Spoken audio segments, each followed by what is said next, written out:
मुदखेड येथील रेल्वे स्थानकातून काशी तीर्थयात्रेसाठी जाणाऱ्या विशेष रेल्वेस राज्याचे माजी मुख्यमंत्री तथा राज्यसभा सदस्य खासदार अशोक चव्हाण यांनी हिरवा झेंडा दाखवून काशीला रवाना केला। सविस्तर वृत्त असे की नायगाव विधानसभा मतदारसंघाचे आमदार राजेश पवार यांच्या सुविद्य पत्नी सौ पूनमताई राजेश पवार यांच्या वतीने नायगाव विधानसभा मतदारसंघातील गोरगरीब, वंचित, शोषित, पीडित भाविक भक्तांना काशी येथील तीर्थक्षेत्राचं दर्शन मिळवून द्यावं या निर्मळ हेतूने तीर्थयात्रेचं आयोजन करण्यात आलं।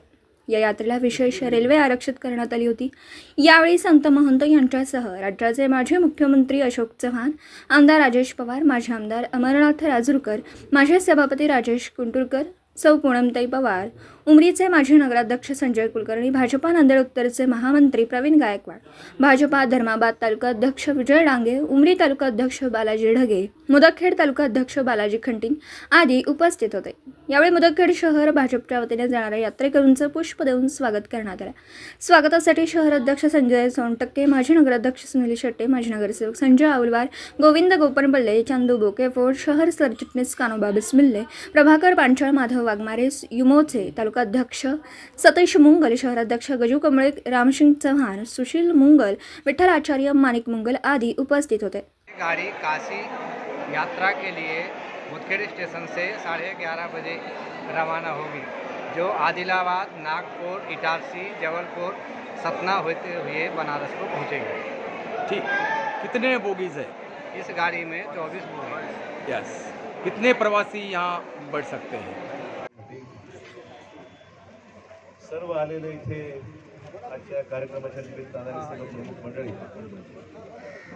आणि सहकारी मित्रांनो, राजेश पवार यांचं मी प्रथम मनपूर्वक अभिनंदन करतो।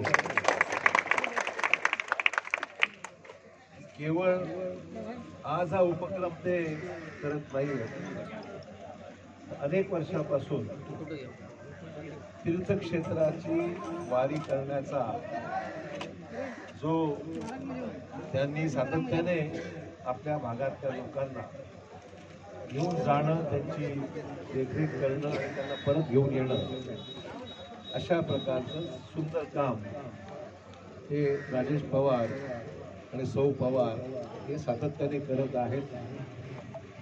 मला वाटतं की काशीचं दर्शन हे आपल्या भाग्याचा हा विषय आहे। काशीला जाऊन दर्शन घेणं, आपण सर्वच ईश्वराला, देवाला मानणारी सर्व मंडळी आहोत। भक्तिभावाने आपण गावात सुद्धा बरेचसे उपक्रम हाती घेतो आणि समस्त गावकऱ्यांना लाभ व्हावा हा आपला प्रामाणिक प्रयत्न असतो। काशीपर्यंत लोकांना 2000 लोक काशीला घेऊन जाणं हे सोपं काम नाही आहे। तयारी, रिझर्वेशन, माणसं पाठवणं, व्यवस्था करणं, घेऊन येणं, त्याच्याकडून मलाही शिकावं लागणार आहे कसं करतं।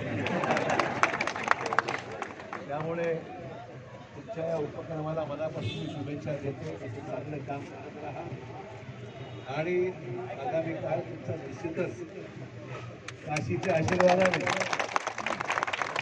निश्चितच सुकर होईल, यामध्ये आम्हाला कोणाला शंका नाही। ठिकाणी दिलगिरी व्यक्ती यायला उशीर झाला तरी आमची मंडळी काही स्वागताला तयार होती, पण जाताना घेतो स्वागत, रेल्वे निघून जायची म्हणून। त्यामुळे मी प्रथम या ठिकाणी आलो आणि अजून एक विषय महत्त्वाचा सांगायला विसरून गेलो।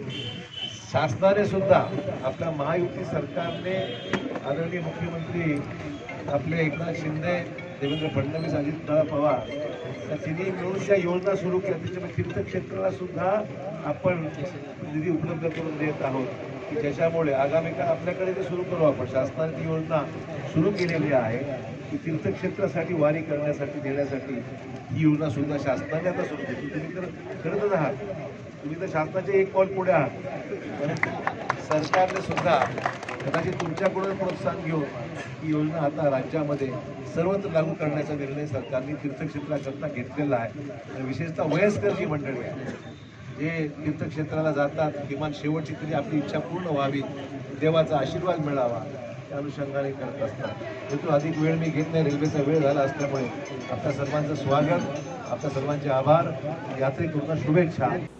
दिवसभरातील घडामोडींचा आढावा घेण्यासाठी पाहत रहा N24 मराठी न्यूज चॅनल.